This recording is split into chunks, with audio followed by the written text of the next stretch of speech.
오늘은 이제 2025년 새해 첫 주일 우리가 하나님 앞에 드리는 예배를 드리고 있습니다. 바라기는 올 한 해 우리 성도님들의 모든 삶 가운데서 하나님과 동행함으로 말미암아서 하나님이 주시는 더욱더 크고 놀라운 은혜와 사랑이 넘쳐나기를 주님의 이름으로 축복합니다. 이런 건 받아 드셔도 되는 거예요. 아멘하고. 할렐루야. 오늘은 복음으로 변화된 삭개오, 복음으로 변화된 삭개오라는 제목으로 말씀의 은혜를 나누겠습니다. 우리 교회 표어가 복음적 교회를 꿈꾸며입니다. 그래서 이 표어는 그냥 한 해 표어로 끝나는 게 아니라 우리 교회가 이 땅 지상에 있는 동안은 영구적으로 이제 추구할 목표입니다. 그래서 저는 이 교회 비전을 가지고 작년부터 계속해서 여러분들에게 말씀을 전하고 있습니다. 그래서 오늘 신년 첫 주일 설교도 마찬가지예요. 이 복음을 주제로 해서 이 복음을 전하는 메시지를 여러분들에게 전하려고 합니다. 복음이 뭐냐라는 거에 대해서는 제가 이제 작년 신년 감사주일 때 아주 잘 설명해 놓았어요. 그래서 여러분들이 유튜브에 가서 통진 감리교회 치시면 설교 나와 있거든요. 그거 들어보시면 여기 복음이 뭔지에 대해서 잘 설명되어 있으니까 그 설교를 참고하시면 되고요. 오늘은 이제 이 성경에서도 매우 유명한 이야기죠. 키 작은 삭개오, 이 삭개오 이야기를 통해 가지고 여러분들에게 복음의 메시지를 전하려고 합니다. 오늘 본문 말씀은 세리장이었던 삭개오가 예수님을 만나는 이 사건을 통해서 예수 그리스도의 복음을 어떻게 그가 받아들이게 되는지에 대해서 우리가 이제 이 말씀을 통해서 확인하게 될 것입니다. 밖에 눈이 많이 오네요. 신경 쓰이게. 밖을 보지 마시고 여기를 집중해 주시기 바라요. 누가복음 이제 19장 1절로 2절 말씀 읽으면서 우리 말씀 들어가 볼게요. 시작. 예수께서 여리고로 들어가 지나가시더라. 삭개오라 이름하는 자가 있으니 세리장이요 또한 부자라.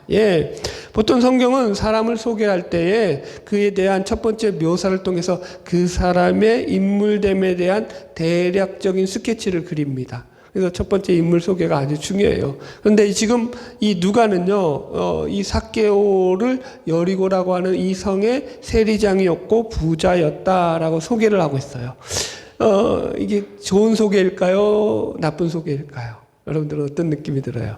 좋다고 느껴요? 성경 좀 더 읽으세요. 좋지 않아요. 여러분. 이게 누가복음 뿐만이 아니라 여러분 성경 읽어보면은 그런데 일단 누가복음 얘기부터만 하자면 누가복음에서 보면 이 누가는요, 누가복음 12장에서 어리석은 부자 이야기라든가 누가복음 16장이라든가 음부에 들어간 가난한 거지가 음부에 들어갔어요? 부자가 음부에 들어갔어요? 부자가 음부에 들어갔단 말이에요. 그러니까 부자를 누가는 좋은 이미지로 그려요? 나쁜 이미지로 그려요? 부정적이고 나쁜 이미지로 그린단 말이에요. 그런데 여기 지금 이 누가가 이 삭개오를 부자라고 표현하고 있다고요. 그러면 거기 이 삭개오에 대해서 부정적으로 묘사한 거예요? 긍정적으로 묘사한 거예요? 부정적으로 묘사한 거거든요.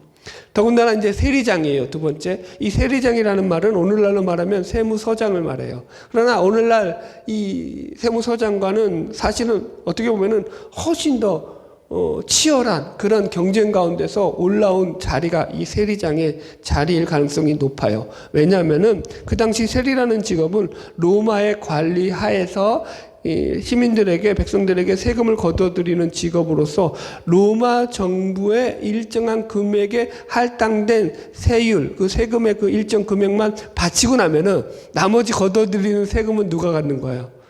In my pocket. 내 호주머니로 들어가는 거야. 그래, 어마어마한 거기에 뭐가 있겠어요, 그러면은. 모르긴 몰라도 이게 왔다 갔다 할 거 아니에요. 그래서 1년직이었어요, 세리장. 세리장을 1년직이었고, 이거 이제 로마에서 그걸 우리식으로 하면은 이제 이거 공고를 내요. 누가 할 건지. 그러면 사람들이 내가 이 도시에서 얼마의 세금을 거둬들일 수 있겠다라고 해가지고 자기들이 그걸 써내요.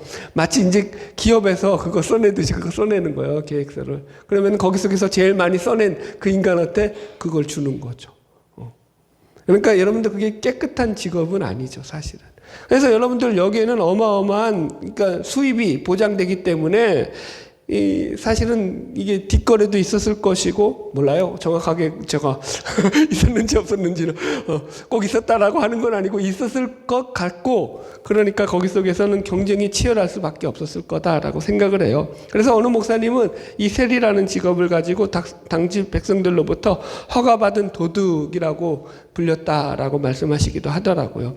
그런데다가 이 여리고라는 성은요, 국경지대로서 그 당시 팔레스타인 지역에서도 가장 부유한 도시 중에 하나였어요.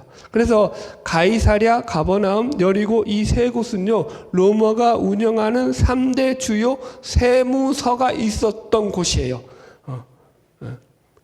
이해하시겠죠? 우리나라라면 서울시, 그 다음에 부산시 뭐 이렇게 큰 도시에 해당하는 도시였다고요. 그러면 거기 속에서 거둬들이는 이 수익이 많았을까요? 적었을까요? 많았겠죠. 그러니까 거기에 세리장으로 오르기까지 이 사람은 얼마나 치열한 경쟁 가운데서 그 자리에 올랐을까, 우리가 이걸 생각할 수 있다라는 거예요. 그래서 지금 이런 것들을 볼 때 누가가 이 삭개오를 부자로 소개하는 것을 우리가 이해할 수 있게 됩니다. 그래서 그 당시 세리라는 직업은요, 로마 제국의 앞잡이로서 분류되어지는 대표적인 직업 가운데 하나로 유대인들에게서는 매국노 소리 들었던 그런 직업이에요. 그래서 이 세리와 죄인을 같이 붙여서 그러니까 이게 관용어예요, 관용. 죄인과 세리, 세리와 죄인. 세리는 곧 죄인이라 이런 말이에요. 죄인의 한 부류라고 그렇게 그 당시에 관용어적으로 썼어요. 그렇든 저튼 이 현실적으로는 물질적인 그 부유함이 보장되어 있는 그런 직업이 바로 이 세리의 직업이었죠. 더군다나 세리장이었다라는 거예요. 그러므로 지금 누가가 소개하고 있는 삭개오가 세리장이요 부자였다라는 그 말 속에서는 그가 세상에서 어떤 삶을 살아왔다라는 것을 우리에게 잘 보여주고 있는 거예요. 어떤 삶을 살아왔을 것 같아요, 여러분들? 삭개오가. 성경은 우리에게 의외로 많은 정보를 제공하진 않아요. 그 정보를 제가 연구하고 파해가지고 여러분들한테 파헤쳐서 알려드리는 거죠. 여러분 보세요. 사람들이 어떻게 자신을 생각하는 거에 대해서 사람들의 이목이나 시선에 대해서 이 삭개오는요, 그렇게 신경을 안 썼어요. 그죠? 그렇다면 이런 직업을 갖지 않았겠죠. 사람들의 시선을 생각했다면. 이 사람들이 다 뭐라고 할지라도 자기가 가진 부와 지위를 통해 자기는 얼마든지 나는 행복할 수 있어. 나는 돈이 최고야. 돈만 있으면 나는 내 마음대로 살아갈 수 있어. 나는 돈이 최고야. 얼마든지 나는 이 돈을 가지고 나의 삶을 행복하게 살아갈 자신이 있어. 라고 생각했던 사람 중에 하나겠죠. 한마디로 물질의 우상을 섬기면서 살았던 사람이라는 거죠. 그런데 그렇게 물질의 우상을 섬기면서 세상적인 부와 권력의 힘을 소유하고 있던 삭개오가 지금 예수님을 만나려고 하는 거죠. 어떻게 보면은 예수님은 그동안 삭개오가 추구했던 그 삶과 정반대의 길을 가고 계신 분이에요. 왜냐하면 성경을 보더라도 예수님께서는 부자들에 대해서 매우 비판적으로 말씀하셨거든요. 예? 여러분들, 예수님 부자에 대해서 성경에 뭐라고 말씀하셨어요? 재물과 하나님을 겸하여 섬길 수 없다고 하시면서 부자가 천국에 들어가는 것은 낙타가 바늘기로 들어가는 것보다 쉽다, 어렵다? 어렵다. 네, 시작부터 마이크가. 그러니까 여러분들 부자에 대해서 결코 예수님께서는 그렇게 좋은 평가를 안 내리셨어요. 그러니까 예수님이 드셨던 비유 가운데서도 부자는 거의 좋은 쪽으로 표현된 적이 없거든요. 그러다 보니까 부자들이 예수님을 만나서 예수님의 말씀을 들을 때는 예수님의 말씀이 좋게 들렸을까요? 나쁘게 들렸을까요? 좋게 안 들렸겠죠. 그런데 그런 부자 중에 하나였던 이 삭개오가 누구를 만나려고 한다고요? 예수님을 만나려고 하고 있다라는 거예요. 사실은 이건 매우 위험하고도 도전적인 그런 일이죠. 그럼 우리가 이렇게 물어야죠. 왜 이 삭개오는 예수님을 만나고 싶어 했느냐라는 거죠. 자, 예수님을 갈망하는 삭개오의 모습을 우리 3절에서 찾아봅시다. 같이 읽어볼게요. 3절로 4절까지 읽읍시다. 시작. 그가 예수께서 어떠한 사람인가 하여 보고자 하되 키가 작고 사람이 많아 할 수 없어 앞으로 달려가서 보기 위하여 돌무화과 나무에 올라가니 이는 예수께서 그리로 지나가시게 되밀어라. 아멘. 이 본문에 보면 삭개오는 키가 작아서 사람들에게 둘러싸여 있는 예수님을 볼 수 없으니까 예수님을 지나가는 것을 보기 위해서 돌 무화과 나무 위에 올라갔다라고 표현하고 있어요. 그죠? 옛날에는 뽕나무였죠, 이게. 생각해 보세요. 지금 다 큰 어른이 그것도 나름대로 체면과 사회적 지위가 있는 그런 사람이 예수님이 지나가신 것을 구경하기 위해 가지고 돌무화과 나무에 올라갔다라는 거예요. 여러분, 이게 단순한 호기심으로 이런 일이 가능하겠어요? 나 호기심 때문에 저 사람 봐야 되니까. 여러분들 누가 여기서 이제 모르겠어요. 연예인이 지나가는데 여러분들은 나무 위에 올라가서 연예인들 보겠어요? 안 보겠죠? 그래서 체면이 있지. 예. 나는 목사잖아요. 저는 보겠어요? 안 보겠어요? 저도 안 봐요. 그래도 내가 목사라는 체면이 있지. 그러니까 호기심 때문에는 안 모은다고요. 지금 그러니까 이게 호기심이 아니라 여기에서는 어떤 그 삭개오가 예수님을 개인적으로 무척 만나기를 갈망하고 있었다라고, 예수님 얼굴 보기를 갈망하고 있었다라고 우리가 해석해야 된다라는 거죠. 그럼 왜 삭개오가 이런 마음을 품었느냐라는 거예요. 삭개오는 뭐가 아쉬워서 예수님을 만나려고 하는 것일까요? 제가 이렇게 가정을 해보았습니다. 물론 이 가정도 뒤에 나오는 8절의 말씀을 배경으로, 이 삭개오의 행동을 배경으로 추론한 가정이에요. 이제 세리장으로서 많은 부를 쌓아가고 부자였던 이 삭개오가 어느 순간부터 돈으로는 채울 수 없는 공허함을 그 안에서 맛보게 된 거죠. 돈이 최고야. 돈으로는 뭐든지 할 수 있어. 처음에 삭개오가 어땠다고요? 사람들의 시선이야. 아랑곳할 거 없어. 나는 사람들이 나를 어떻게 생각하든 관심 없어. 나는 돈만 있으면 돼. 라는 생각을 가지고 살아왔던, 그런 가치관을 가졌던 삭개오였어요. 돈이 자기에게 큰 행복과 만족을 주는 사람이었어요. 그런데 여러분들, 이게 어느 순간에 무너져 내린 거예요. 돈이 주는 행복을 가지고 살아오던 그 사람이 어떠한 이유에서인지 성경에서는 그 이유가 정확하게 안 나와요. 여러 가지 추론이 가능하지만 그건 이제 여러분들의 몫으로 맡기겠고요. 여튼 그래서 지금 이 삭개오는요, 자신이 그렇게 우상처럼 섬겨왔던 이 재물이 자기에게 지속적이고 영구적인 행복을 주지 못한다라고 깨달은 거예요. 그걸 체험한 거예요. 어떤 이유인지 몰라도. 여러분, 그거 아세요? 내가 행복이라고 생각해 왔던 그런 것을 갖다가 내가 그거 행복을 위해서 나는 이게 행복이야 라고 생각해서 나의 삶을 거기에 투자하고 내가 그걸 가치를 있게 여기고 살아왔는데, 그게 나중에 이제 깨달음을 얻었을 때 그게 나의 행복을 보장해 주지 않는구나 라는 것을 알게 되었을 때 마음속에 찾아오는 공허함. 질문이 어렵나? 여러분들이 만약에 이 체험을 안 하셨다면 여러분들은 아직 인생을 덜 사신 거예요. 나이가 상관이 없어요. 이건 나이와 상관이 없어요. 나 이게 진짜야 라고 생각했는데 그게 아닌 거야. 거기서부터 내 인생의 공허함을 느끼는 거죠. 이게 뭐지? 나는 가족이 최고야. 난 가족을 위해서 다 희생을 했어. 그런데 나중에 가족의 배반, 가족의 배신, 이런 것들을 경험하게 됐을 때, 여러분들. 여튼 너무 진지하게 가지 맙시다. 그래서 성경에는 기록되어 있지 않기 때문에 정확하게 알 수 없지만 짐작하건대 삭개오는 아마도 자기 인생 속에서 물질로는 해결할 수 없는 어떤 깊은 절망감을 분명 맛보았다라는 거예요. 물질이면 다 돼, 돈이면 못할 게 없어라고 생각했는데 그게 안 된 거죠. 여러분, 하나님을 모르잖아요. 예수님을 모르잖아요. 그러면 이 절망의 벼랑 끝에서 벗어날 수가 없어요. 어떤 인간도요. 삭개오의 절망이 뭐죠? 돈으로도 안 되더라. 물질로도 안 되더라. 물질로도 안 되는 게 수두룩 빽빽하죠.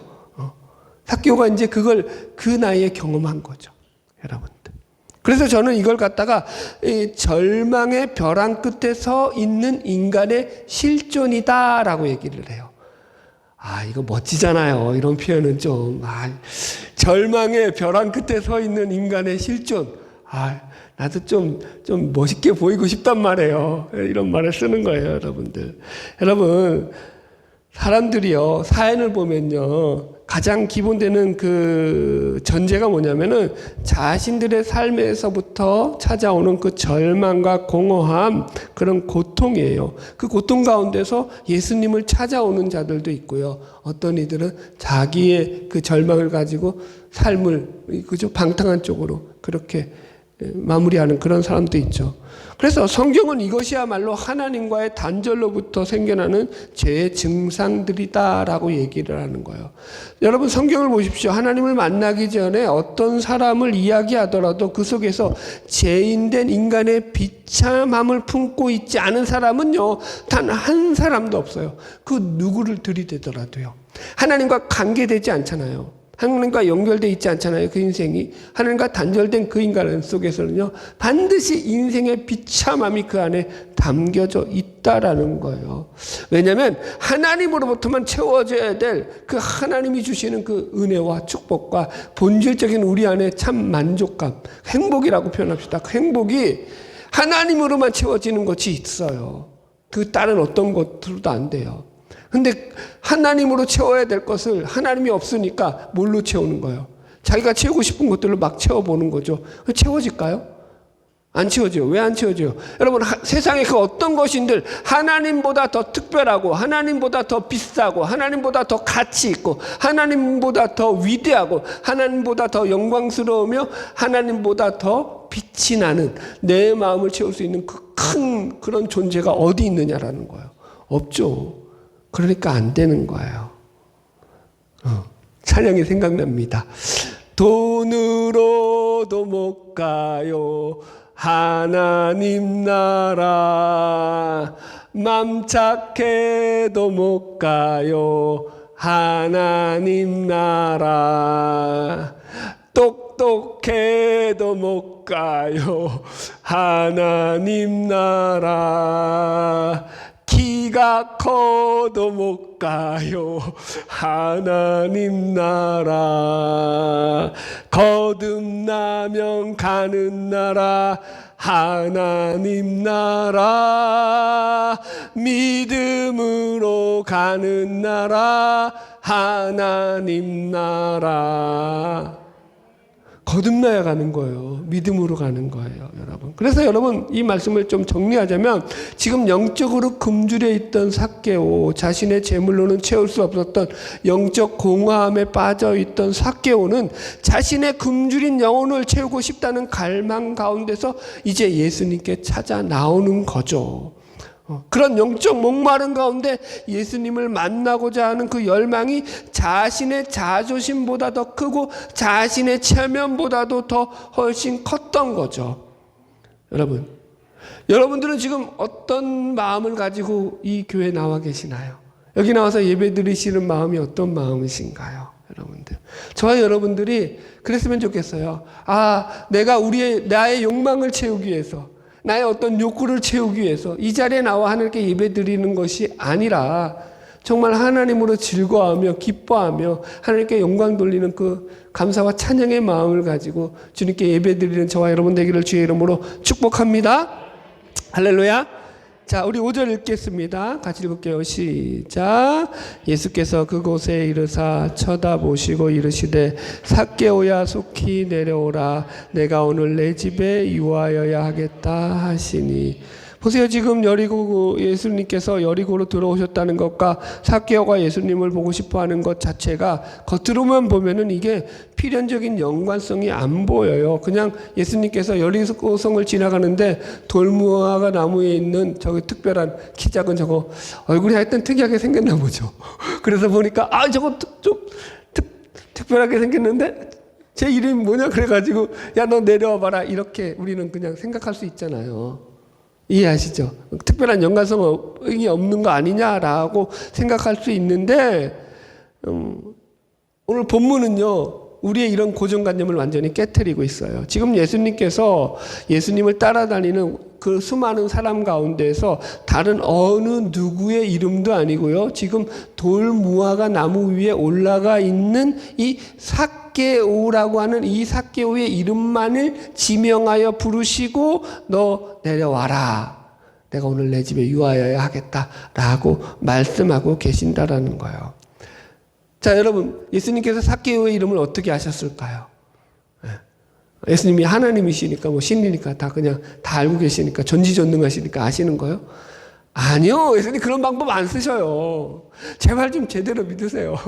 그렇게 좀, 얼렁뚱땅 미신적으로 그렇게 믿으려고 하지 마시고. 여러분, 지금 보세요. 여기에는 이런 추측이 가능해요. 지금, 여러분, 사람이 상대 이름을 알기까지는요, 어떨 때는요, 매우 많은 시간이 들어요. 상대방이 자기 이름을 안 알려주잖아요. 그러면 몇 개월 혹은 1년이 될지라도 그 사람의 이름을 모르고 그냥 관계를 맺어가면서 그렇게 시간을 보낼 수 있어요. 얼마든지.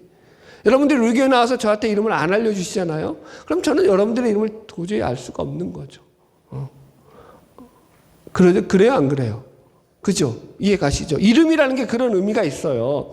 예수님께서 지금 그래서 이 삭개오의 이름을 부르셨다라는 것을 통해서 우리는 이런 상상이 가능해요. 보세요. 지금 예수님은 돌무화과 나무 위에 있는 키 작은 이 한 사람을 유심히 보고 계셨어요. 그리고 사람들에게 묻는 거죠. 아니, 저 사람, 저거 키 작은 저 사람, 저 돌무화과 나무에 있는 사람, 저 사람 이름이 뭐야? 라고 옆에 있는 주위에 있는 그 집안 같이 예수님을 따라간 사람들에게 물었겠죠.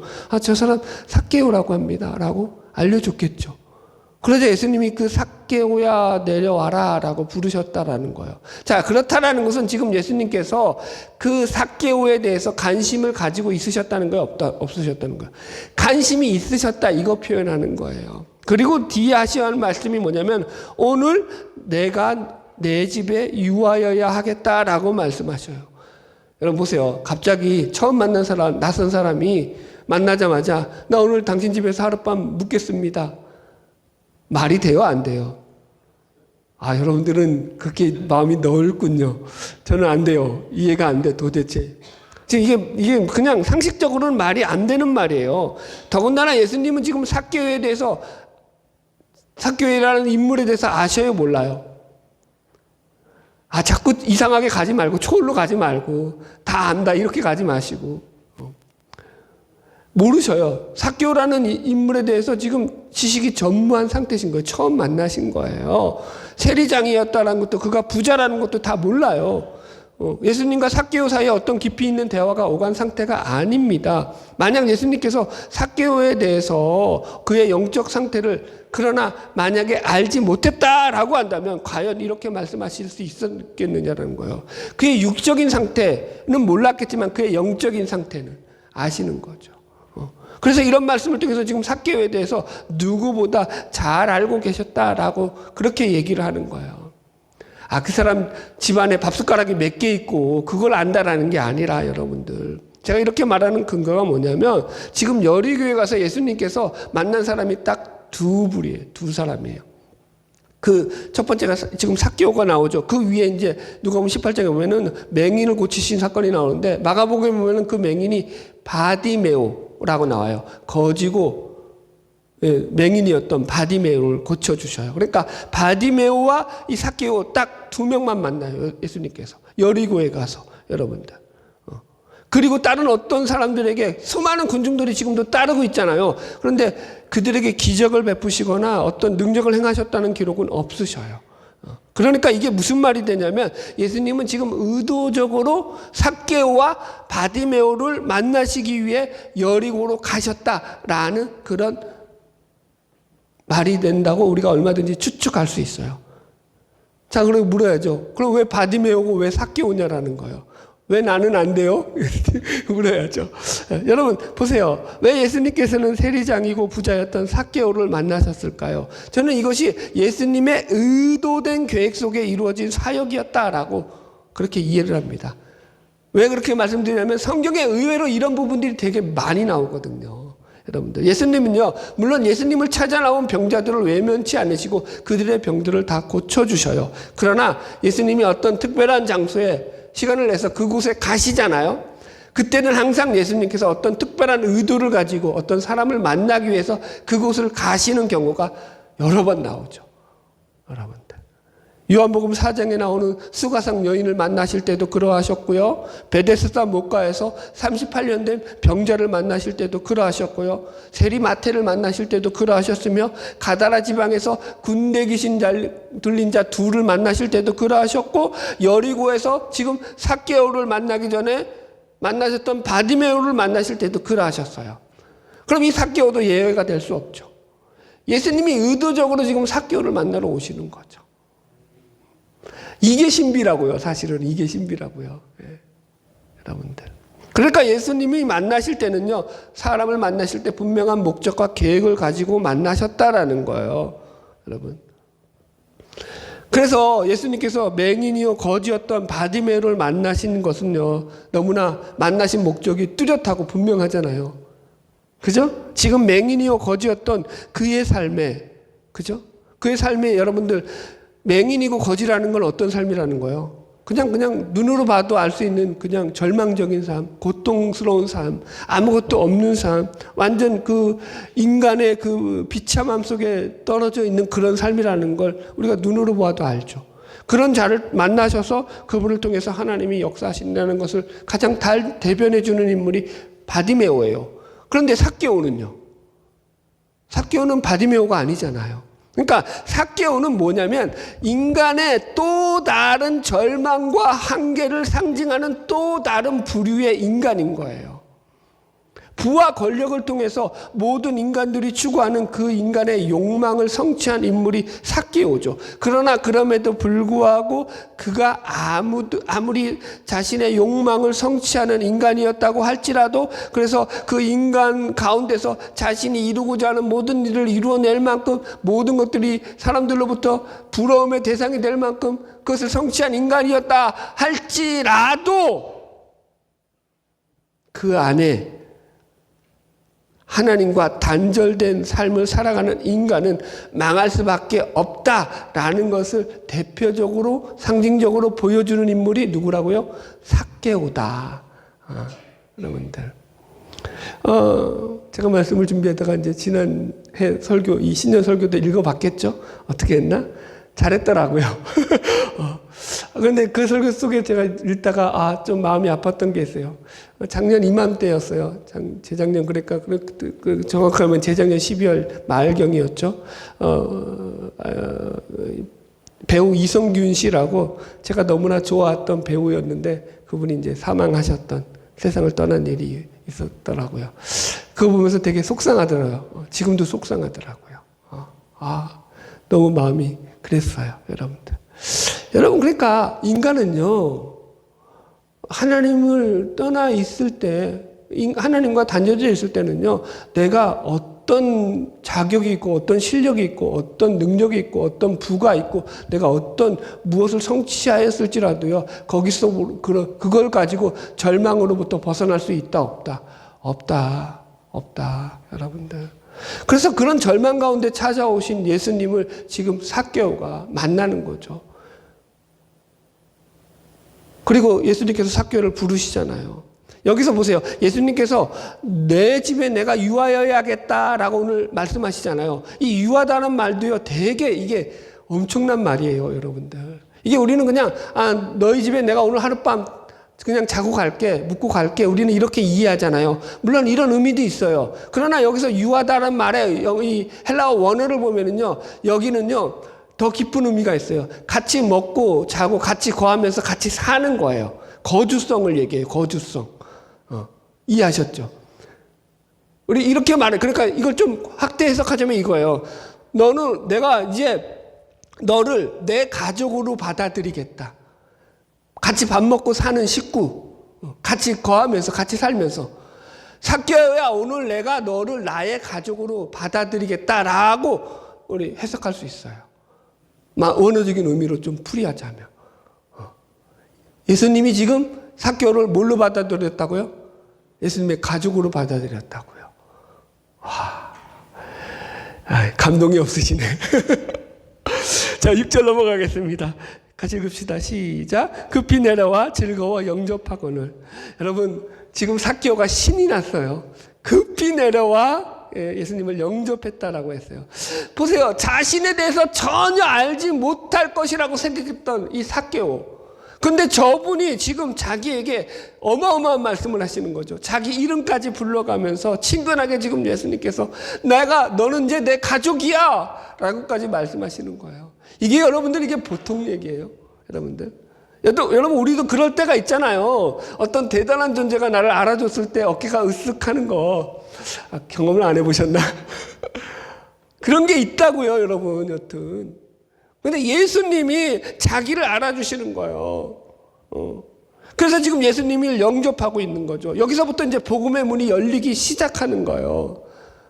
여러분, 저와 여러분 모두는 거룩하신 하나님의 부르심에 의해서 오늘 이 자리에 나와 예배 드리는 줄로 믿습니다. 이 자리가 말씀을 들음으로 복음의 귀가 열리고, 그래서 기쁘고 복된 그분을 영접하고 그분으로 말미암아 참된 행복을 누리는 복된 시간이 되기를 주님의 이름으로 축복합니다. 자, 우리 7절 계속 읽을게요. 시작. 무사람이 보고 수군거려 이르되 저가 죄인의 집에 유하러 들어갔도다 하더라. 자, 어떤 사람들은 예수님께서 다른 누구의 집도 아니라 바로 이 세리장이었고 죄인이었던 세리장 삭개오의 집에 들어간다라는 얘기를 듣고 매우 당황했다는 거예요. 그리고 수군거리면서 뭐라고 했다고요? 저가 죄인의 집에 유하러 들어가는구나 라고 떠들었다는 거죠. 여러분, 이게 바로 구원받지 못한 자들, 하나님을 만나지 못한 자들의 반응인 거예요. 그러니까 지금 이 사람들이 왜 이렇게 반응하는 걸까요? 아니, 하고 많은 사람들에 집중해서 왜 우리들이 가장 싫어하는 저 인간, 갑자기 이거 생각나면 안 되는데, 여튼 내가 싫어하는 그 인간의 집에 내가 가장 좋아하는 사람이 들어가서 살겠다고 하면 여러분 기분이 좋겠어요? 안 좋죠, 여러분. 보세요. 이들이 이렇게 말하는 이유가 뭐죠? 이렇게 말하는 이유가 뭐냐면 자신들은 죄인이 아니라는 확신이 있었기 때문인 거예요. 우린 죄인이 아니야. 우리는 의롭고 깨끗한 자들이고 율법을 지켜나가고 아브라함의 자손이야, 우리는. 그렇게 깨끗한 우리들의 집이 넘쳐나고 있는데 여기 지금 자기들의 집에 오기를 예수님이 바라는 자들이 얼마나 많아요. 그런데 다 내버려두고 저 악당의 집에 가서 예수님이 자겠다고 하시니까, 유하겠다고 하니까 심정이 언짢은 거죠. 그래서 유대인들이 예수님을 비난할 때마다 예수님을 일컫던 별명이 뭐라고요? 저는 죄인과 세리의 친구로라. 이게 칭찬이 아니에요, 여러분들. 욕할 때 그렇게 비아냥거리면서 예수에게 했던 말이 저가 죄인과 세리의 친구야 라고 그렇게 예수님을 비아냥거렸던 거죠. 여러분, 제가 여러분들에게 분명히 말씀드릴 수 있는 것은 복음은 의인이 아니라 죄인들에게 베푸시는 하나님의 크고 놀라운 은혜라는 것입니다. 철로 역정을 썼던 존 버년이 쓴 죄인 괴수에게 넘치는 은혜라는 책이 있어요. 이 책은 존 버년이 12년 동안 감옥 생활을 하면서 철로 역정을 쓰기 전에 먼저 썼던 책입니다. 존 버년은 이 책을 통해서 죄인이었던 자신이 어떻게 예수를 영접하게 되고 그리고 회개하게 되었는지 자신의 자선적인 내용들을 쭉 기록이 있어요. 철로 역정은 다 아시죠? 시간 나면 꼭 읽어보시고요. 죄인 괴수에게 넘치는 은혜도 꼭 읽어보세요. 아주 좋은 책들이에요, 여러분들. 거기 책의 내용을 좀 소개할게요. 이 사람은 원래 이제 집안이 가난한 집안이에요. 땜장이 집안이라고. 땜질해주는 거예요. 그러니까 솥빵꾸 난 거, 뭐 고장난 것들 다 땜질해주고. 그러니까 그때는 이제 그런 게 귀했으니까 어쨌든 다. 땜장이 집안에, 가난한 땜장이 집안에 마지로 태어났어요. 장남으로 태어나가지고 가난한 집안 살림을 돕기 위해서 10살 때부터 이제 어린 나이에 학교를 그만두고 아버지 밑에서 땜장이 일을 배우면서 시골 빈민가의 소년으로서 그 동네의 뒷골목 친구들과 어울리면서 거칠고 좀 싸나운 그런 인생을 살았던, 그러니까 말이 아주 거칠어요. 싸나워요. 욕도 아주 잘해요. 그러니까 존 버년이 그렇게 살았어요. 그런 인생이어서 자기가 1장에 보면은 자기 책을 소개할 때 이렇게 그의 어릴 적 모습을 소개하고 있어요. 읽어드릴게요. 온갖 불의가 내 속에 충만하여 생각과 행동에 강하게 나타났다. 어릴 때부터 저주와 맹세와 거짓말과 하나님의 거룩하신 이름을 모독하는 일에는 타의 추종을 부러워했다. 감수성이 예민하던 시기에는 더욱 그러했다. 이런 나쁜 짓들의 뿌리가 워낙 깊어서 후천적 본성처럼 굳어졌다. 뭔 소리예요? 악하게 사는 게 그냥 그냥 천성인 것처럼 생각하고 살았다라는 거예요. 2장에 가면은 나중에 결혼을 해가지고 교회에 나가게 됐던 기록이 나와요. 그래서 이제 아내와 교회를 나가면서 아내를 따라 이제 나갔지만 교회 생활은 겉으로는 거룩한 척, 예수를 잘 믿는, 하나님을 잘 믿는 척, 신자인 흉내를 내며 살았지만 여전히 미신적인 신앙을 가지고 있으며 여전히 죄를 탐닉하면서 그렇게 교회를 나가고 있었죠. 그 기록이에요. 한 번은 이런 내용이 나와요. 목사님의 설교를 듣고 죄에 대한 고민에 빠졌어요. 그러면서 어떻게 해야 될까 고민하다가 어떤 결단을 하냐면 나는 이미 회개하기엔 늦었어. 나는 이미 죄를 너무 많이 져서 나는 이미 너무 악당이야. 하나님도 나 같은 인간은 용서해 주지 않을 거야 라고 결단을 내려요. 그러면서 어떤 생각을 하냐면 죄를 적게 짓고 멸망을 당하든 죄를 많게 짓고 많이 짓고 멸망을 당하든 어차피 멸망을 당할 바에야 죄를 적게 지어야 할까요? 많이 지어야 할까요? 좋은 버전이 어떻게 생각했을까요? 여러분들은 어떻게 생각해요? 어차피 멸망할 바에야 내가 죄를 적게 지을까 많이 지을까? 많이 지어야지. 그러니까 이왕 망가지면 그래 막 살자 하면서 자기 그 책에 나오는 거예요. 죄를 많이 짓기로 나는 결단하였다 이렇게 나와요. 그리고 더 악당이 되죠. 더 탐욕스러운 삶을 살아가요. 그래서 이렇게 삐뚤어진 인생을 살아가서 하나님을 떠나서 자신의 욕망을 쫓아서 살았던 이 죄인 개수 같은 자기에게 하나님께서 찾아와 주시고 자기를 구원하여 주셨으니까 이 존버년이 거기서 꼬꾸라지게 되는 거죠. 그리고 그 위대한 철로 역정이라는 역작을 남긴 거죠. 여러분들. 여러분, 예수님이 이 땅 가운데 오신 이 목적은요, 내가 의인을 구하러 이 땅에 오신 게 아니라는 거예요. 죄인을 구하러 오셨다라는 거예요. 할렐루야. 여러분, 왜 예수 그리스도를 믿는 그런 일을 가리켜서 성경에서는 복음이라고 말하냐면은 여러분, 구원받을 수 있는 전혀 가능성이 없는 그런 죄인들을 향해서 하나님께서 놀라운 은혜를 베풀어 주신 일이기 때문에 그렇게 말하는 거죠. 할렐루야.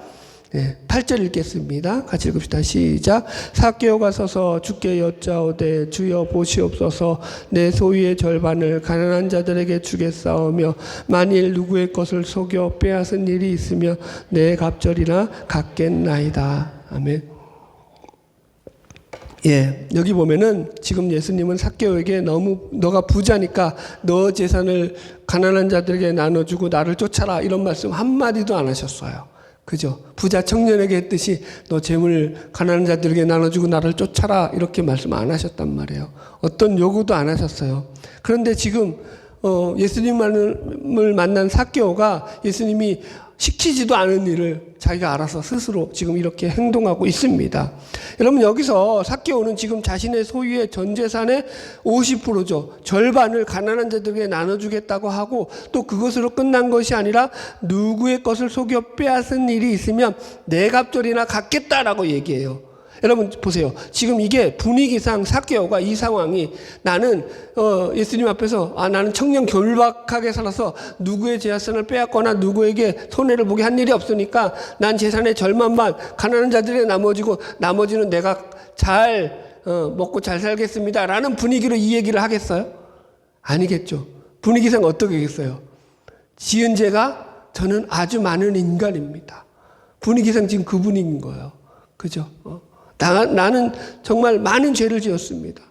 지금 그 자신의 죄를 고백하면서 4배나 갚겠다고 자신의 죄인됨을 고백하는 것이 지금 이 분위기상 본문의 내용에서도 타당하다라는 거예요.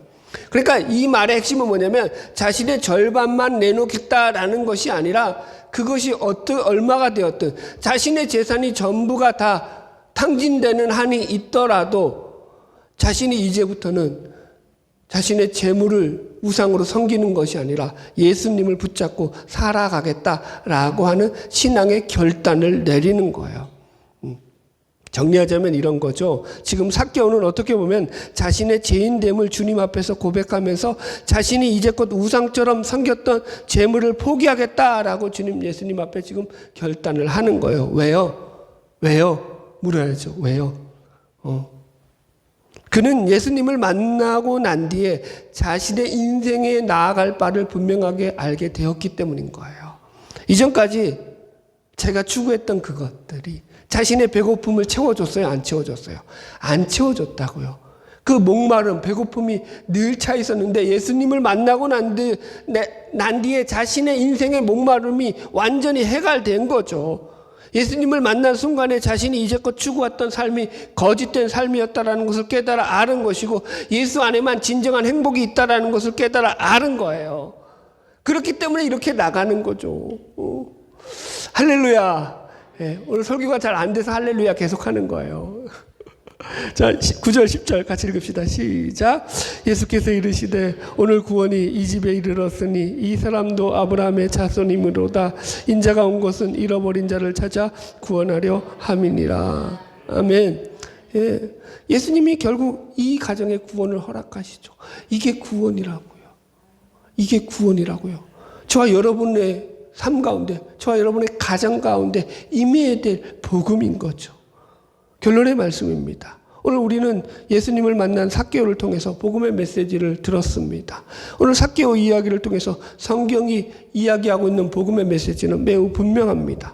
그동안 물질의 우상을 섬기며 살아왔던 삭개오, 그러나 그것으로부터 진정한 행복을 발견할 수 없어서 절망의 벼랑 끝에서 고통밖에 남은 것이 없던 그 삭개오 가운데 자신을 부르시고 자신을 만나주시고 자신의 가족이 되어주시겠다고 하시는 이 예수님의 부르심과 말씀을 듣고 나서 삭개오가 변한 거죠.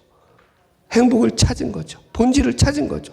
그 은혜를 맛보게 된 거죠. 그리고는 자신의 모든 것을 내놓아도 그분을 놓치지 않겠다. 나는 그분만으로 내 삶을 살아가겠다라고 고백하는 것이 이 삭개오의 이야기 속에 담겨있는 메시지, 복음의 메시지였습니다. 여러분, 올 2025년도 한 해가 여러분들에게 그런 삶이 되기를 원합니다. 예수 그리스도를 발견하는 삶이 되기를 원해요. 나가 행복이 어디로부터 오는지를 발견하기를 바라요. 잘 살고 싶으시죠? 예수님 믿으세요. 여러분들 진짜요. 예수 믿으셔야 돼요. 여러분들의 그 모든 것들을 아무리 추구해봤자 여러분 그거는요 우리를 절망 끝 벼랑으로 내보는 그런 일들밖에 안 되는 거예요. 내 의와 내 성과 내 거룩과 내 착함을 추구해봤자 그분으로부터만 나와줘야 되는 거예요. 그게 진정한 은혜입니다. 바라기는 저와 여러분의 삶을 통해서 하나님께서 예비해 놓으시는 그 넘치고 넘치는 은혜가 더욱더 충만하게 넘쳐나기를 주의 이름으로 축복합니다. 우리 찬양하겠습니다.